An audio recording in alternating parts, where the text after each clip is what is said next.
September 1944. The Apennine Mountains. The war in Italy had become a war of mud and waiting. While the world celebrated the liberation of Paris and the Allied advance through France, the Italian front remained locked in a brutal stalemate. The Gothic Line, a German defensive position stretching across the northern Apennines, had turned the peninsula into a graveyard of ambition. Into this frozen conflict came men who had never seen snow. The soldiers of the Brazilian Expeditionary Force, the FEB, arrived in Naples that September carrying tropical uniforms and expectations shaped by newsreels. They were 25,000 men pulled from the farms of Minas Gerais, the factories of São Paulo, the streets of Rio de Janeiro. Most had never left their home states. Now they stood on European soil, 6,000 miles from everything they knew. Among them was Sergeant João Ribeiro da Silva, 32 years old, a telegraph operator from a small town in the interior of São Paulo. Before the war, his world had been measured in the distance between his home and the post office where he worked. Now it was measured in the silence between radio transmissions, in the space between what he could say and what he needed to hear. João was not a warrior. He was a man who understood codes, frequencies, the discipline of waiting for a signal. But the army had made him a sergeant, had given him 3 stripes and the responsibility of keeping 20 younger men alive in a landscape that wanted them dead. The first weeks were not about combat. They were about cold. The Italians had warned them. The American liaison officers had warned them. But warnings are abstract until your hands stop working, until you wake up and your boots are frozen solid, until you realize that the enemy you're fighting isn't the Germans across the valley but the mountains themselves. João watched his men, boys, really, most of them, struggle with equipment designed for a different war. Their wool uniforms were inadequate. Their boots fell apart in the wet. At night, they huddled in abandoned farmhouses and stone shelters, burning whatever they could find, trying to remember what warmth felt like. The American Fifth Army, under whose command they served, treated them with a mixture of curiosity and doubt. The Brazilians were the only Latin American ground force in the European theater. They were an experiment. A political gesture made flesh. Can they fight? That was the question in every briefing, every sideways glance from the veteran American units who had been bleeding through Italy since Salerno. João didn't know the answer. None of them did. October became November. November became a routine of patrols, reconnaissance, and the slow education of war. They were assigned to the 4 Corps, attached to the U.S. 1st Armored Division. Their sector was a stretch of mountain villages and narrow valleys northeast of Lucca. The Germans held the high ground. The Allies held the mud below. Between them was a no-man's land of minefields, wire, and the occasional burst of artillery that reminded everyone the war was still happening. João's job was communication. He operated a field radio, maintaining contact between his company and battalion headquarters. It was technical work, precise work. It required him to stay calm when everything around him was chaos. But there was another kind of communication he couldn't maintain. Letters from home arrived irregularly, sometimes in bundles, sometimes not at all. When they came, they carried news that was already weeks old. His wife, Helena, wrote about their daughter's first day of school, about the neighbor's son who had been drafted, about the price of coffee. She wrote about everything except what she was feeling. João understood. There were things you couldn't put in a letter. Things that would be read by censors, that would seem trivial written down, that would only make the distance worse. He wrote back with the same careful restraint. He told her about the Italian countryside, about the food, about the men in his unit. He didn't tell her about the cold, about the fear, about the German machine gun nest they'd found with 3 frozen bodies still manning it. The waiting was harder than he'd expected. In training, they had prepared for combat. They had learned to shoot, to dig, to move under fire. But no one had taught them how to wait. How to sit in a foxhole for hours watching a tree line that never changed. How to listen to distant artillery and wonder if it was coming closer. How to carry the weight of responsibility when nothing was happening. João's men looked to him for certainty. He gave them routines instead. Every morning, he inspected their equipment. Every evening, he checked their positions. He made them clean their rifles even when they hadn't fired them. He made them write letters home even when they had nothing to say. He kept them busy because busy men didn't have time to think about how far they were from home. But at night, alone with his radio and the static of empty frequencies, Joao thought about it constantly. He thought about Helena. About his daughter, Anna, who was 7 now and probably didn't remember what he looked like. About his father, who had fought in the contest to do war 30 years earlier and never talked about it. About the telegraph office where he used to work, where the biggest emergency was a delayed message about cattle prices. He thought about the question no one asked out loud, "What are we doing here?" Brazil had joined the war in 1942 after German U-boats sank Brazilian merchant ships. The country had mobilized with patriotic fervor. Volunteers had lined up. Politicians had made speeches. The FEB had been formed with the promise that Brazilian soldiers would fight for democracy, for freedom, for the Allied cause. But here, in the cold and the mud, those words felt distant. The men around Joao weren't fighting for abstractions. They were fighting because they'd been told to. Because they didn't want to let each other down. Because going home meant surviving first. Late November brought orders. The Fifth Army was preparing a new offensive.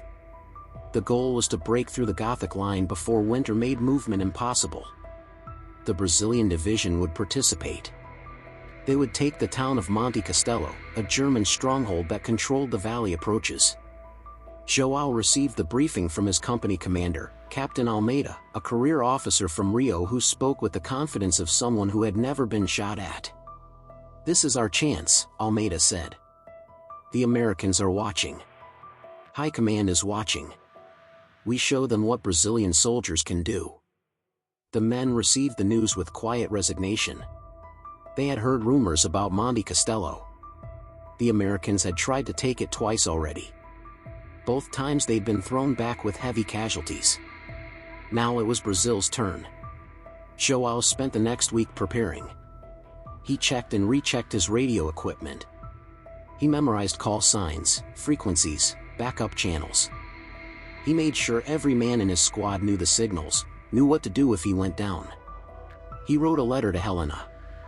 He kept it simple, factual. He told her he was well. He told her he loved her. He didn't tell her they were about to attack a fortified mountain position in winter. The night before the assault, Joao couldn't sleep. He lay in his shelter listening to the sounds of preparation. The rumble of trucks bringing up ammunition. The clink of equipment being checked. The low murmur of men talking in the dark, their voices carrying that particular tone of soldiers before battle, not quite fear, not quite bravery, but something in between. He thought about his father again. About the stories he'd never told.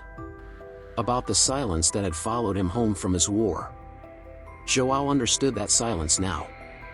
There were things you couldn't explain to people who hadn't been there. Things that happened in the space between orders and action, in the moment when you realized that all your training, all your preparation, all your ideas about courage and duty came down to a simple, terrible question. Will I be able to do this when it matters? December 29, 1944. Dawn. The attack on Monte Castelo began with artillery. American guns pounded the German positions for 30 minutes, turning the mountain into a landscape of smoke and thunder. Then the barrage lifted, and the infantry went forward. Joao moved with his company up the lower slopes. The ground was frozen, treacherous. Men slipped, cursed, kept moving. The plan was to advance under covering fire, take the German outposts, push through to the summit. The plan lasted until the first machine gun opened fire. The Germans had waited out the artillery in deep bunkers. Now they emerged and turned the mountain into a killing ground. Bullets cracked through the air. Mortar rounds burst among the advancing Brazilians. Men fell, screaming or silent. Joao hit the ground behind a rock outcropping. His radio operator, a kid named Carlos from Recife, landed beside him, breathing hard. "Stay close," Joao said. "We need to get battalion on the line." Carlos nodded, his face pale. Joao keyed the radio. Static. He adjusted the frequency, tried again. More static. The mountains were interfering with the signal, or the radio had been damaged in the scramble forward, or... A burst of machine gun fire stitched the ground 3 feet to his left. Joao pressed himself flat. Around him, the attack was falling apart. Men were pinned down, scattered, taking casualties. He could hear officers shouting, trying to reorganize, but their voices were lost in the noise. He tried the radio again. This time he got through. Jaguar 6, this is Jaguar 2-3. We're taking heavy fire. Request artillery support on the ridgeline, over. The response came back broken, distorted. Repeat, coordinates. Joao gave them. He waited. Nothing happened. The machine gun fired again. Closer this time. Carlos looked at him. Sergeant, we need to move. Joao knew. But moving meant leaving cover. Moving meant crossing open ground under fire. Moving meant trusting that the next burst wouldn't find you. He looked at the men around him. Young faces, terrified faces, faces that were looking to him for an answer. This was the moment. Not the speeches, not the training, not the letters home. This was the moment when everything came down to a single decision. Joao took a breath. He thought about Helena. About Anna. About the telegraph office and the quiet life he'd left behind. Then he thought about the men watching him. On my signal, he said. We move to that tree line. Stay low. Don't stop. He didn't wait for acknowledgement. He stood up and ran. The distance was maybe 50 yards. It felt like 50 miles. The ground was uneven, slippery. His lungs burned. The machine gun tracked toward him, bullets snapping past, and for a moment Joao was certain he was going to die, certain that this was how it ended, on a frozen Italian mountain 6,000 miles from home. Then he was in the trees, gasping, alive. Carlos crashed down beside him. Then another man. Then another. Not everyone made it. Joao heard screams behind him, saw shapes lying still on the slope. But some made it. Because he'd moved first. The attack on Monte Castello failed. By nightfall, the Brazilians had been forced back to their starting positions. The casualties were heavy, 145 men killed, wounded, or missing. The mountain remained in German hands. Joao survived. His radio was destroyed, but he survived. That night, back in the shelters, no one spoke much. There was nothing to say. They had done what they'd been ordered to do. They had gone forward. They had fought. It hadn't been enough. Joao sat alone, cleaning his rifle with mechanical precision. His hands were steady. That surprised him. Captain Almeida came by, his earlier confidence gone. You did well today, Sergeant. Your men held together. Joao nodded. He didn't feel like he'd done well. He felt like he'd survived. But later, when he thought about it, about the moment when he'd stood up, when he'd run, when he'd made the choice, he realized something had changed. He had been afraid. He was still afraid. But fear wasn't the same as inability. He had moved when it mattered. His men had followed. That was what leadership was. Not speeches or stripes or certainty. Just moving first. Joao pulled out a piece of paper and began to write. Dear Helena. I cannot tell you where I am or what we are doing. I can tell you that I am well. I can tell you that I think of you and Anna every day. I can tell you that I understand my father now. There are things that happen here that I will never be able to explain. But I want you to know that when the moment came, I did what I needed to do. Not because I was brave. Because the men around me needed me to be. That will have to be enough. He folded the letter carefully. Outside, the mountains were dark and silent. Somewhere across the valley, the Germans were waiting. Somewhere beyond them was home. Joao closed his eyes. Tomorrow they would try again. And the day after that. And the day after that. Until Monte Castello fell, or until they did. But tonight, for the first time since arriving in Italy, João Ribeiro da Silva knew something with absolute certainty. He was no longer the man who had left Brazil. The war had changed the equation. Not with victory. Not with glory. With one moment of movement when everything inside him had screamed to stay down. That was enough. January 1945. The valley below Monte Castello. Winter in the Apennines was not a season. It was a siege. The Brazilian Expeditionary Force had been in Italy for 4 months now, and the cold had become a constant enemy, more present than the Germans, more deadly than the artillery. Men lost toes to frostbite. Weapons froze. Water in canteens turned to ice overnight. The wounded often died not from their injuries but from exposure during the hours it took to evacuate them down the mountain trails. After the failed assault on Monte Castello in late December, the FEB had regrouped. The division had taken its losses, 145 casualties in a single day, and absorbed them the way armies do, filling gaps with replacements, redistributing equipment, pretending that the mathematics of war could make whole what had been broken. But something had shifted among the men. They no longer spoke about going home soon. They no longer asked when the war would end. They had learned what the veterans already knew, that war was not a story with a clear arc, but a condition you endured one day at a time until it was over or you were. João Ribeiro da Silva had been promoted. Not because of heroism, the army didn't promote sergeants for running under fire, but because his company had lost 2 squad leaders in the December attack, and someone needed to fill the positions. Now he wore the same 3 stripes but carried more weight. 15 men looked to him for orders. 15 lives that might end because of a decision he made or didn't make. He had stopped writing long letters to Helena. Now he sent brief notes, factual updates that passed the censors without difficulty. I am well. The weather is cold. I received your letter from November. Kiss Anna for me. What he didn't write filled volumes. The FEB had been reinforced with fresh troops from Brazil, men who arrived with clean uniforms and the same naive expectations João's group had carried in September.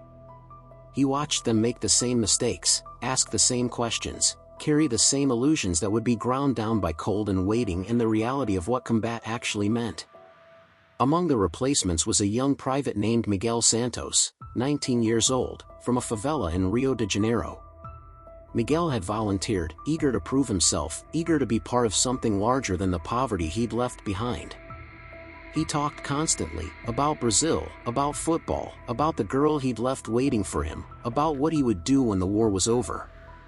João recognized the talking for what it was, fear wearing the mask of confidence. Stay close to the experienced men, João told him during their first patrol together. Watch what they do. Don't try to be a hero. Miguel nodded, but João could see he wasn't really listening. Heroes were what the newsreels showed. Heroes were what the recruitment posters promised. Miguel didn't yet understand that survival and heroism were usually opposites. The sector the Brazilians held was a network of outposts and observation points scattered across the lower slopes facing Monte Castello. The Germans still controlled the summit. Between the two forces was a frozen wasteland of abandoned farms, shattered trees, and mine-marked fields.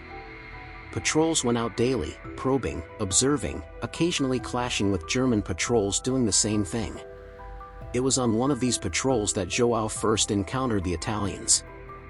The village was called Lama di Sato. It sat in a fold of the valley, half destroyed by artillery, officially abandoned. But as João's patrol moved through the ruins on a gray February morning, he saw smoke rising from one of the cellars. He signaled his men to halt. They took positions, weapons ready.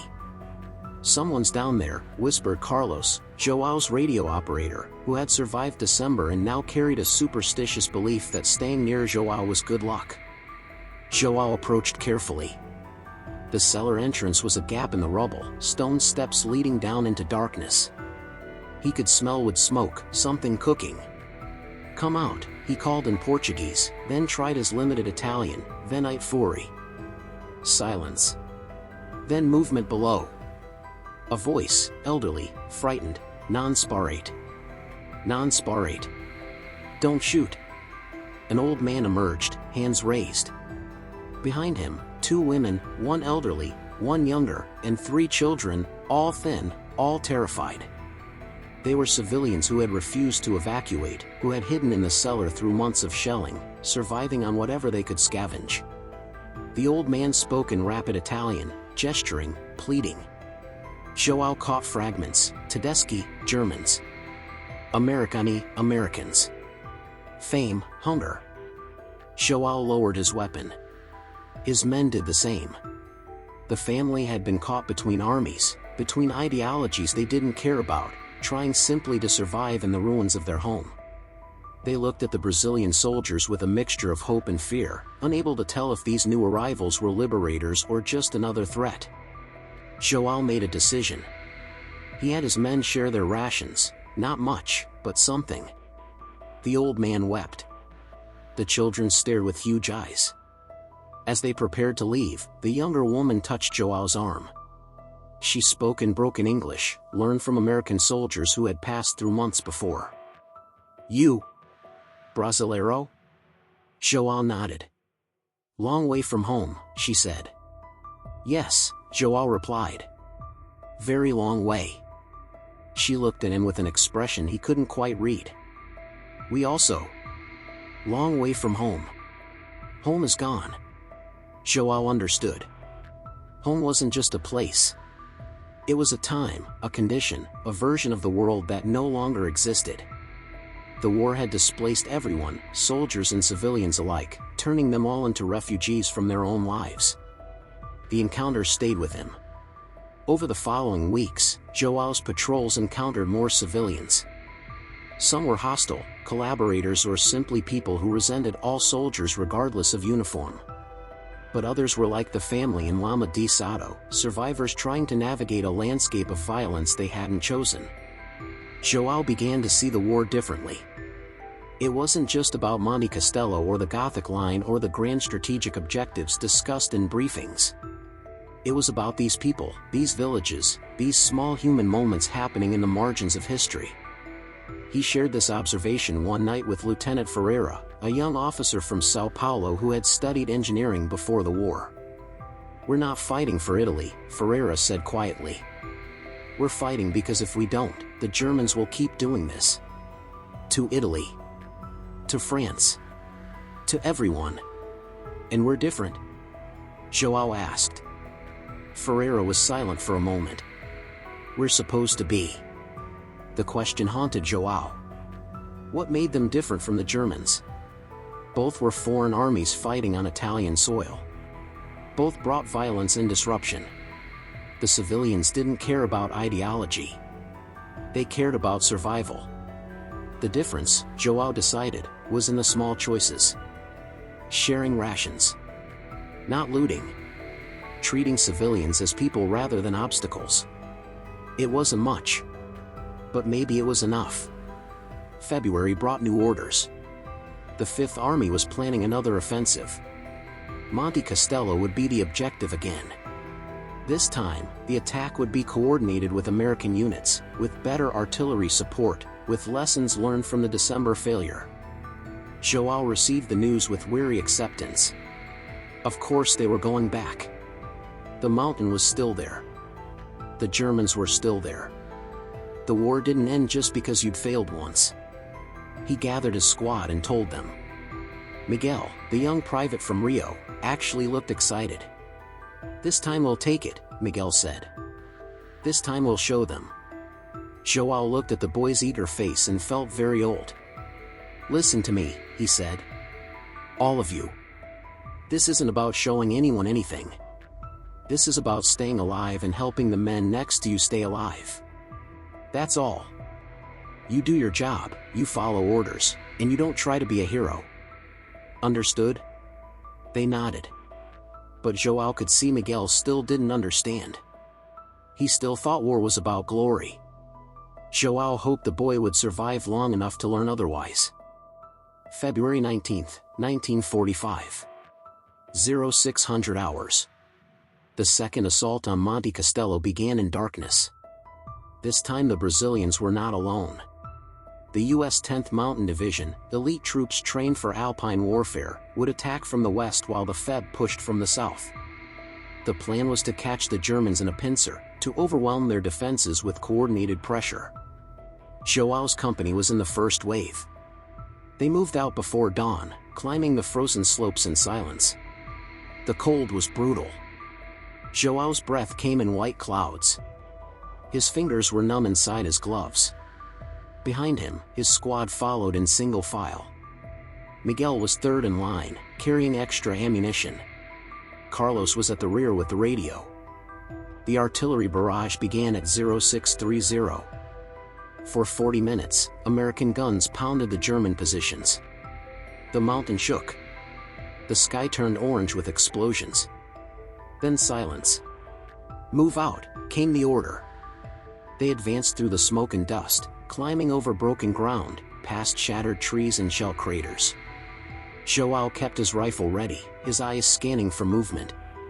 The Germans opened fire at 0720. It was the same as December, machine guns from concealed positions, mortars dropping among the advancing troops, the sudden chaos of men shouting and falling and trying to find cover where there was none. But this time was different. This time the Brazilians didn't stop. João pushed forward with his squad, using every fold in the ground, every rock, every dead space in the German fields of fire.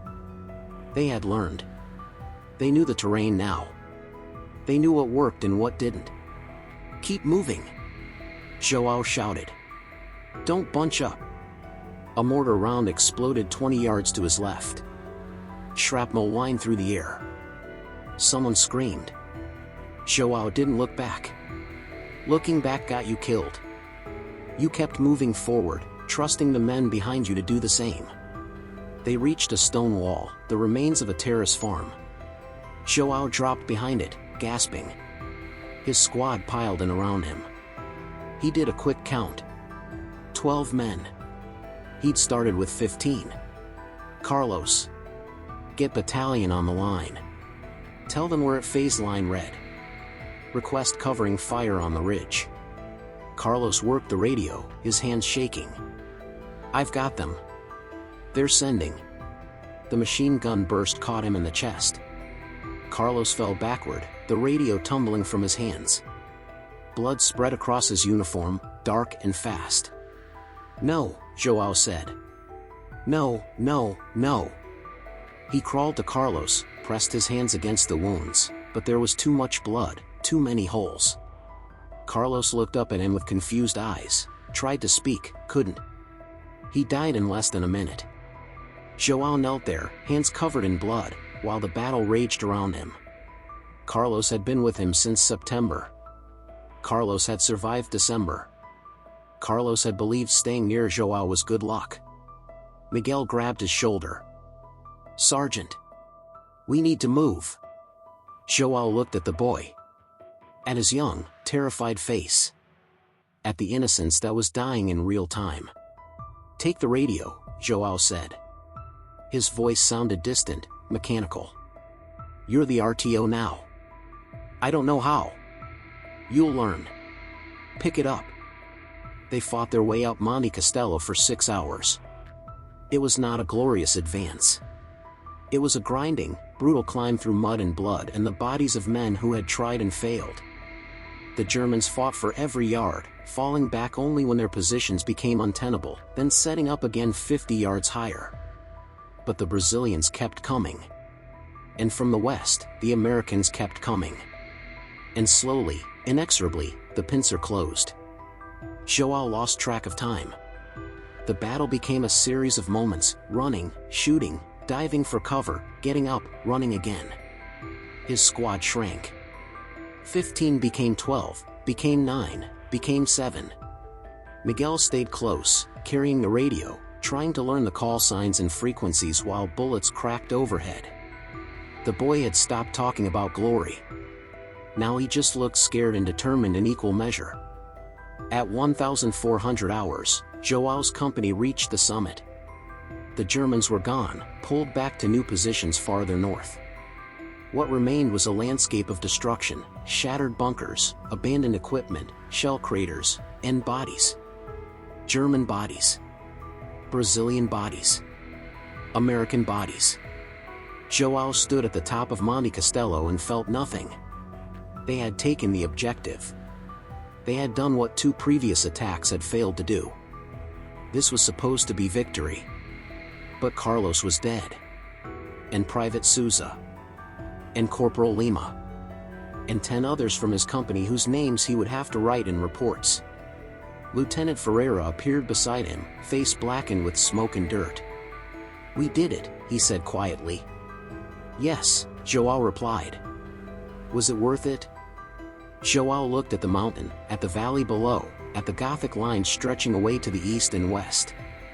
Strategic high ground. Control of the valley approaches. All the military objectives that made sense on maps. "I don't know," he said finally. That night, the survivors dug in on the summit. The Germans shelled them periodically, but without real conviction. The battle had moved on. Monte Castelo was now just another piece of captured ground, important yesterday, irrelevant tomorrow.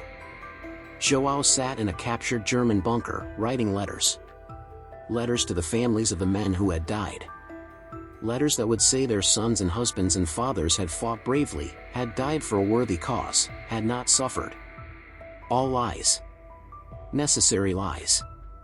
When he finished, he started a letter to Helena. He wrote 3 sentences, then stopped. What could he say? That he'd survived again? That other men had died in his place? That he was becoming someone she wouldn't recognize? Miguel approached, carrying 2 cups of coffee, real coffee, scavenged from German supplies. "Thought you might want this, Sergeant." João took it. The warmth felt good in his hands. "You did well today," João said. Miguel shook his head. "I was terrified the whole time." "Good. Terror keeps you alive. It's the ones who aren't afraid who get killed." Carlos wasn't afraid. Carlos was very afraid. He just didn't show it. They sat in silence, drinking coffee, listening to the distant rumble of artillery from some other sector, some other battle. "Sergeant," Miguel said finally. "That family you gave rations to. In the village. Did we do this for them?" João thought about the old man and the children with huge eyes. About the young woman who said home was gone. "Maybe," he said. "Or maybe we did it so the Germans couldn't do worse. Is that enough?" "It has to be." March 1945. The war moved north. Monte Castelo was behind them now, just another name on the map of their advance.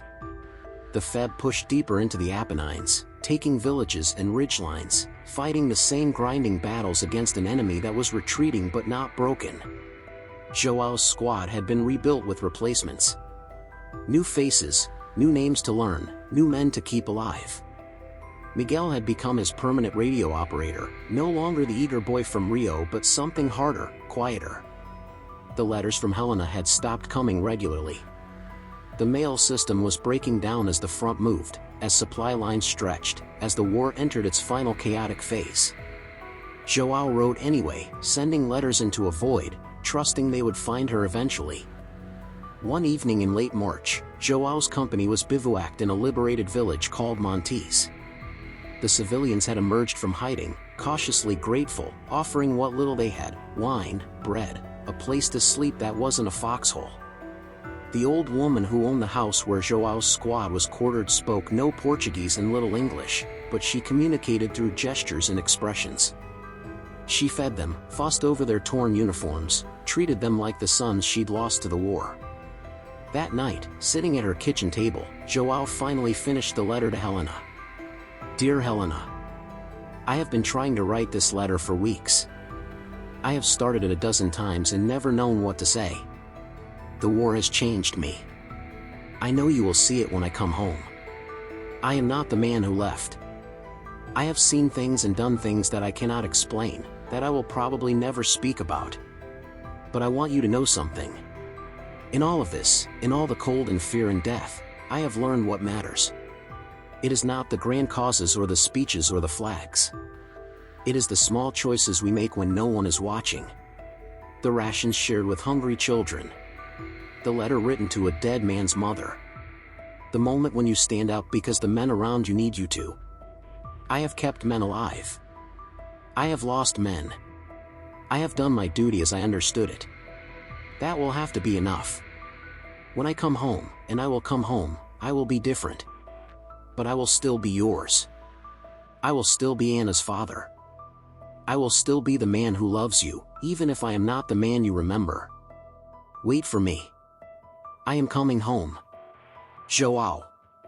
He sealed the letter and gave it to the mail clerk the next morning. 3 days later, João's company received orders. They were being pulled out of the line for rest and refit. The FEB had been in continuous combat for 3 months.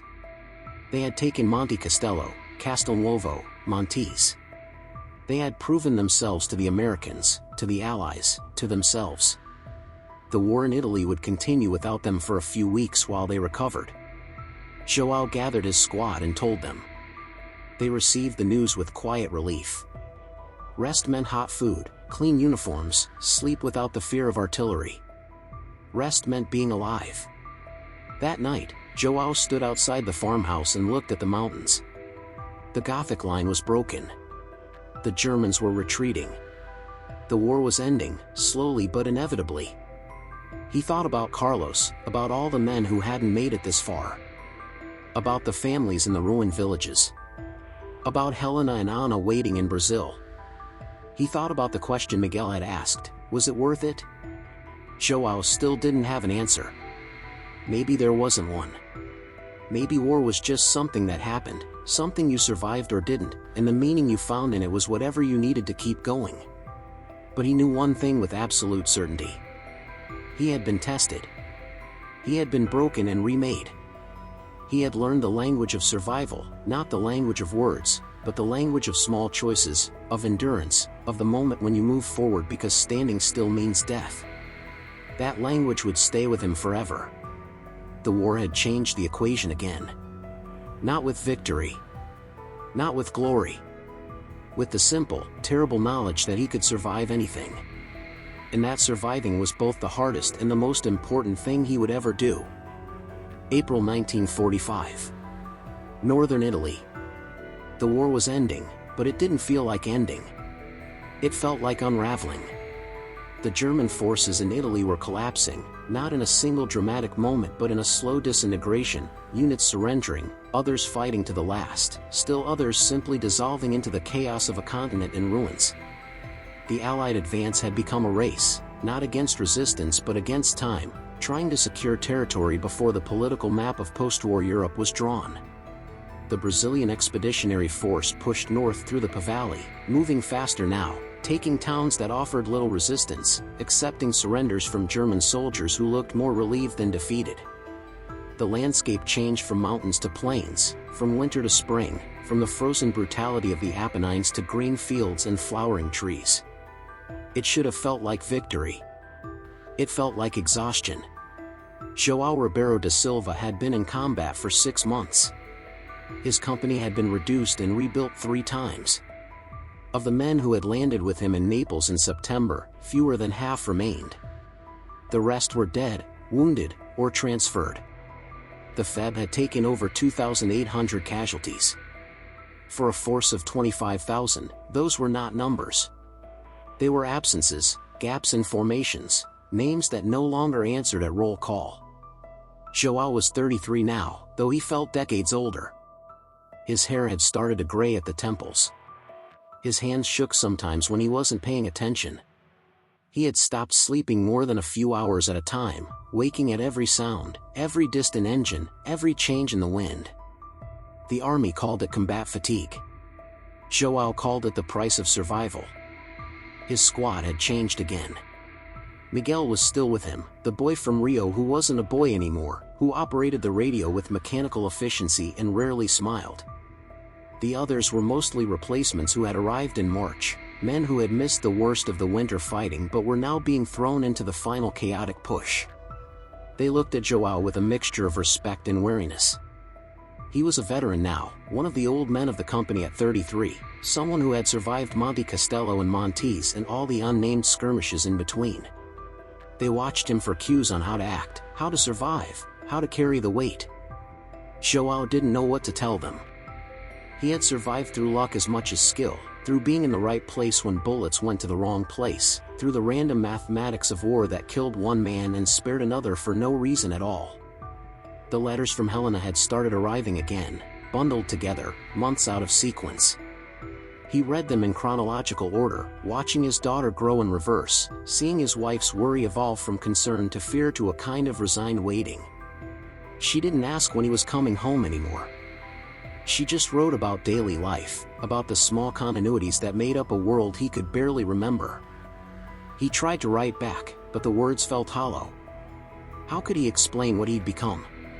How could he describe the distance between the man she'd married and the man reading her letters in a commandeered farmhouse in northern Italy?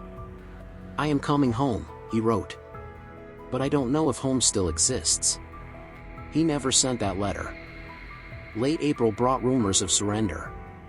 The German forces in Italy were negotiating with Allied command. The end was days away, maybe hours. The men talked about it constantly, what they would do when it was over, where they would go, how quickly they could get back to Brazil. But the fighting continued. Pockets of resistance still held out. Patrols still went out. Men still died, killed in the final meaningless skirmishes of a war that was already decided. Joao's company was assigned to secure a town called Fornovo di Taro, a small place on the Taro River that sat astride a key supply route. Intelligence said the Germans had abandoned it. Intelligence was often wrong. They entered the town at dawn on April 28, moving cautiously through empty streets. The civilians had either fled or were hiding. Windows were shuttered. Doors were barred. The only sound was the squad's boots on cobblestones and the distant rumble of artillery from somewhere to the north. Joao led his squad down the main street, weapon ready, eyes scanning rooftops and windows. Behind him, Miguel kept the radio open, monitoring battalion frequency. The rest of the squad spread out in a tactical formation they'd practiced so many times it was instinctive. They were halfway through the town when the shooting started. Not from the Germans. From the Italians. Partisans, Italian resistance fighters, emerged from buildings, armed with a mixture of captured weapons and hunting rifles. They weren't shooting at the Brazilians. They were shooting at other Italians. Fascist collaborators. Local officials who had worked with the Germans. People who had betrayed their neighbors, who had profited from occupation, who were now being dragged into the streets for summary justice. Joao watched a man, middle-aged, well-dressed, pulled from a house by 3 partisans. The man was pleading, crying, trying to explain. One of the partisans shot him in the head. The body crumpled.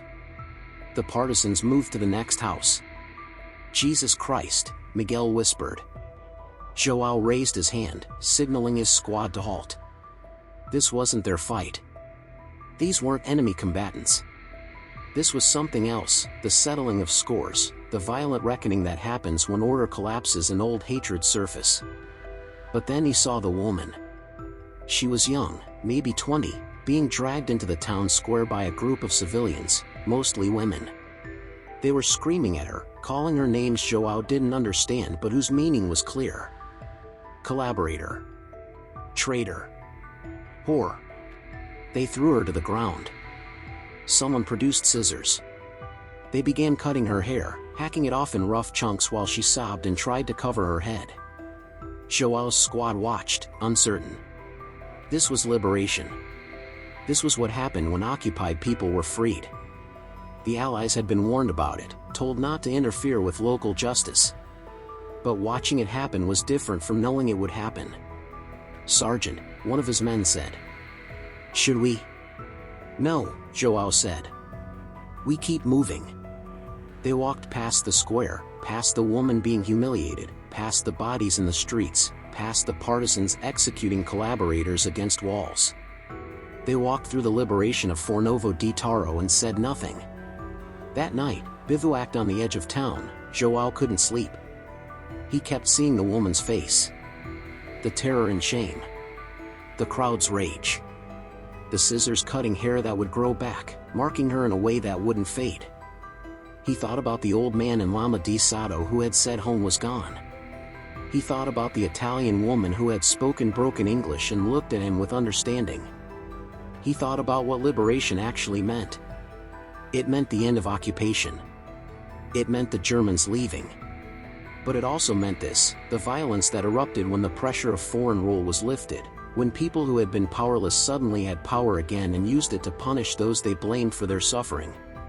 The Brazilians had come to Italy to fight fascism, to defend democracy, to stand with the Allies against tyranny. Those were the words in the speeches and the newspapers. But the reality was Messier.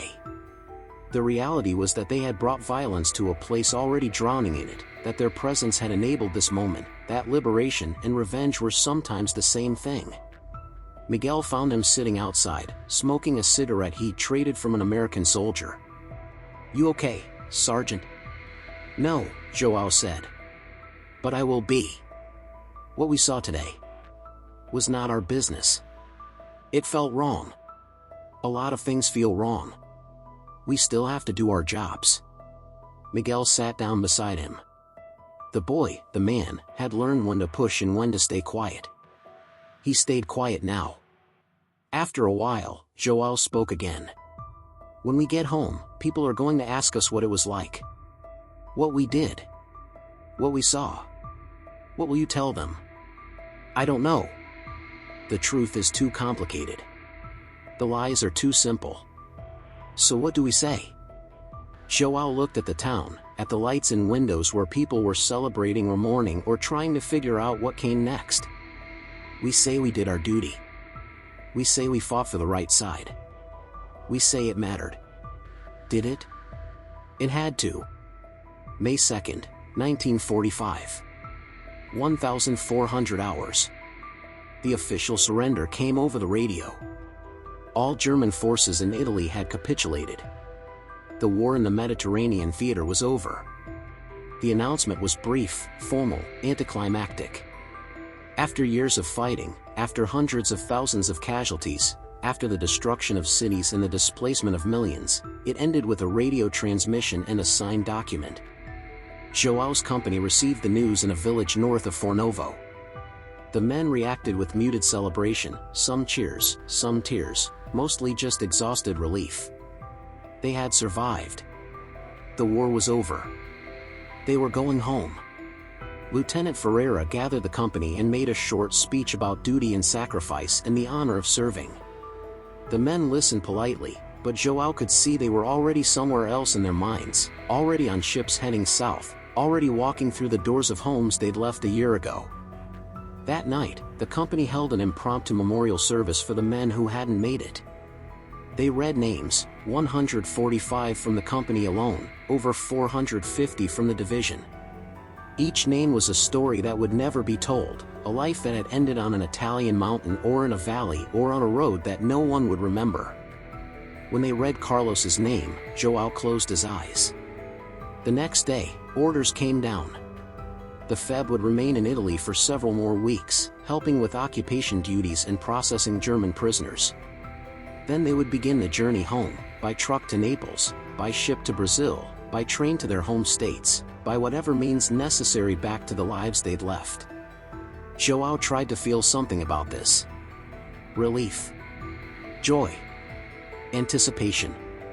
But all he felt was a strange numbness, as if the part of him that processed emotion had been worn down to nothing. He wrote to Helena that night. "Dear Helena, the war is over. I am alive. I am coming home.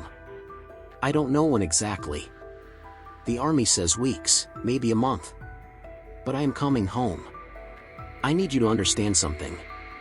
The man who comes home will not be the man who left. I have tried to explain this in previous letters, but I don't think I've succeeded. I don't think I can succeed. There are things that happened here that I will never be able to put into words. But I am still yours. I am still Anna's father. I am still the man who loves you, even if I am not the man you remember. I am asking you to be patient with me. To give me time to find my way back to who I was, or to who I can be now. I am asking you to help me remember what home means. I will see you soon. Joao. He sent the letter and tried to imagine her reading it. Tried to imagine what she would think, what she would feel, whether she would understand. He couldn't. The distance was too great. Not the physical distance, that would be closed soon enough. But the distance between what he'd experienced and what she could imagine. That distance might never close. May 15, 1945. The road to Naples. The Brazilian Expeditionary Force began its withdrawal from northern Italy in a convoy of trucks and captured German vehicles. They moved south through a landscape that was slowly coming back to life, farmers returning to fields, refugees heading home, children playing in village squares that had been battlefields weeks before. Joao rode in the back of a truck with his squad, watching Italy pass by. The mountains where they'd fought were visible in the distance, green now with spring growth, peaceful and beautiful and utterly indifferent to what had happened there. Miguel sat beside him, silent. The radio was packed away. There were no more frequencies to monitor, no more call signs to memorize. The war was over, and with it, the structure that had defined their lives for months. What will you do when you get back? Joao asked. Miguel shrugged. Go back to the favela, I guess. Find work. See if that girl is still waiting.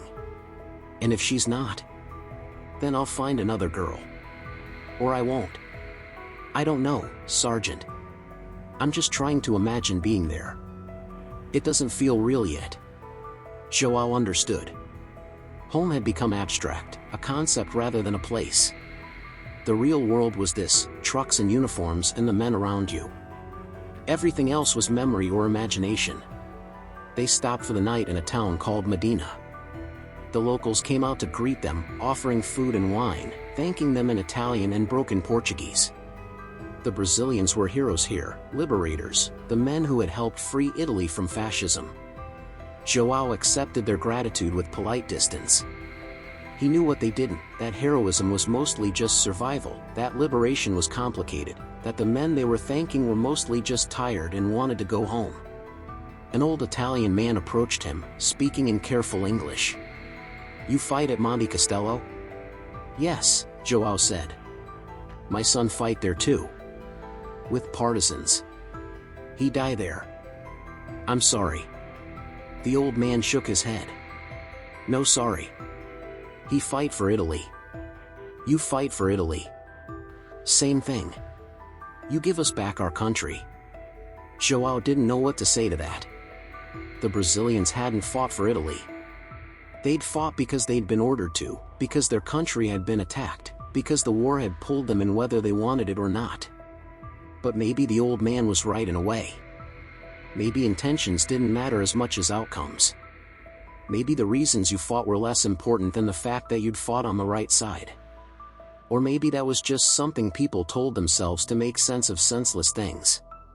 That night, Joao sat with Lieutenant Ferreira, sharing a bottle of wine the locals had given them. Do you think we made a difference? Ferreira asked.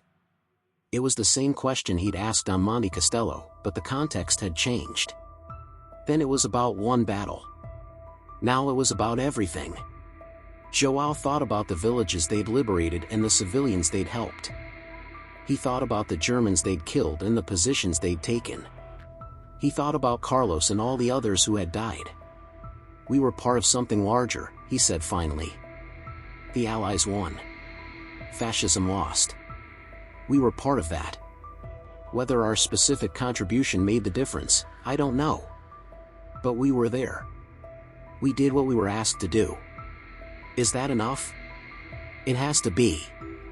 It's all we have. Ferreira nodded slowly. When we get back, people are going to want stories. They're going to want to hear about the glory and the heroism. What will you tell them? I don't know. What will you? Joao looked at the stars above Medina, the same stars that shone over Sao Paulo, over the mountains where they'd fought, over the graves of men who would never see them again. "I'll tell them we did our duty," he said. "I'll tell them it was hard and cold and most of the time we were just trying not to die. I'll tell them that war is nothing like they imagine, and that the men who fought it are not the heroes they want us to be." They won't want to hear that. I know. So maybe I won't tell them anything. Maybe I'll just say it was a long time ago and I don't remember much. Will that be true? No. I'll remember everything. But they don't need to know that. They finished the wine in silence. June 1945. Naples. The port was chaos, thousands of soldiers from a dozen nations waiting for ships, processing through demobilization, trying to navigate the bureaucracy of going home. The Brazilians waited their turn, camping in warehouses and open fields, playing cards, writing letters, existing in a strange limbo between war and peace. Joao's company was scheduled to ship out on June 18th. 2 weeks to wait. 2 weeks of nothing to do but think. He spent the time walking through Naples, seeing the city that had been their entry point to Italy 8 months before. It looked different now, more alive, more hopeful. The war damage was still visible, but people were rebuilding, opening shops, resuming lives. He saw children playing in the streets, couples walking arm in arm, old men sitting in cafes arguing about politics. Normal life. The life that continued after soldiers left. One afternoon, Joao found himself at the harbor, watching ships come and go. Some were bringing supplies. Others were taking soldiers home, Americans, British, Poles, all the Allied nations that had fought in Italy. A Brazilian soldier approached him. Joao didn't recognize him, probably from another company. The man was young, couldn't have been more than 20. "Excuse me, Sergeant. Can I ask you something?" "Of course. How do you go back?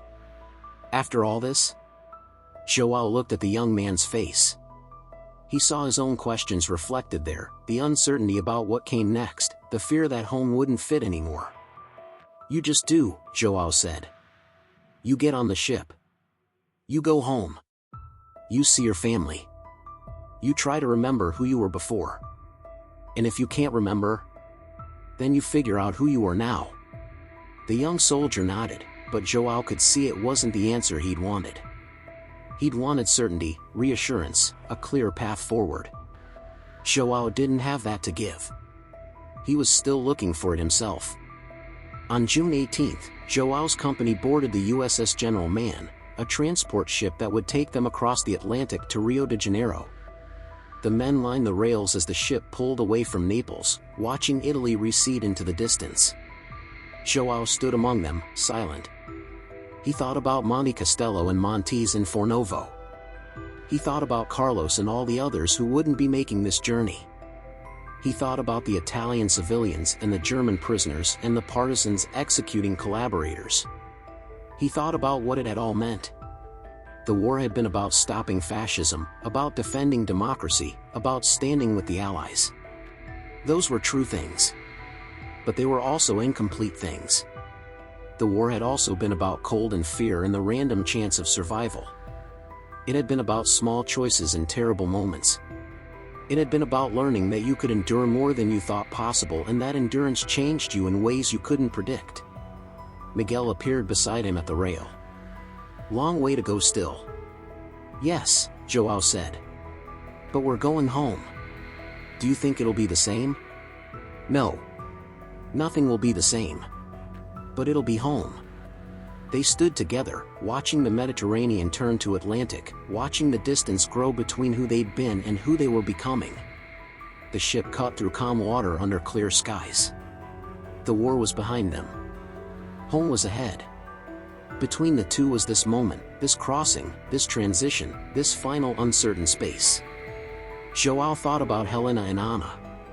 About the telegraph office and the quiet life he'd left. About whether he could return to that life or whether he'd have to build something new from the pieces of who he'd become. He didn't have answers. But for the first time in months, he felt something other than numbness. He felt possibility. The war had changed him. Had broken him and remade him.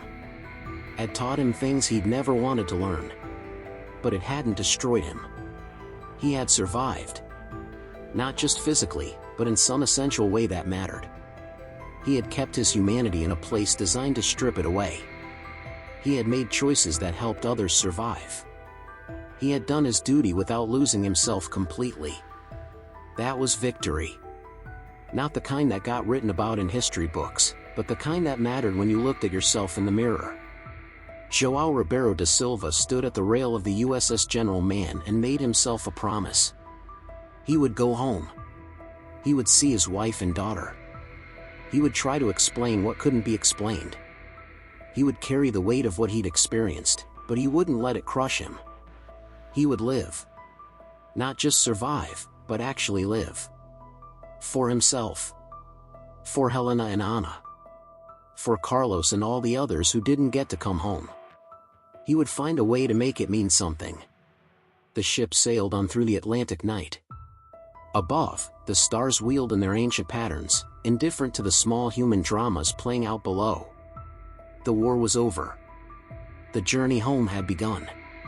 And João Ribeiro da Silva, sergeant in the Brazilian Expeditionary Force, veteran of Monte Castelo and Montes in a dozen unnamed battles, stood at the threshold between two lives and chose to step forward. Not with certainty. Not with answers. But with the hard-won knowledge that he could carry the weight. That he had carried it this far. And that he would carry it home.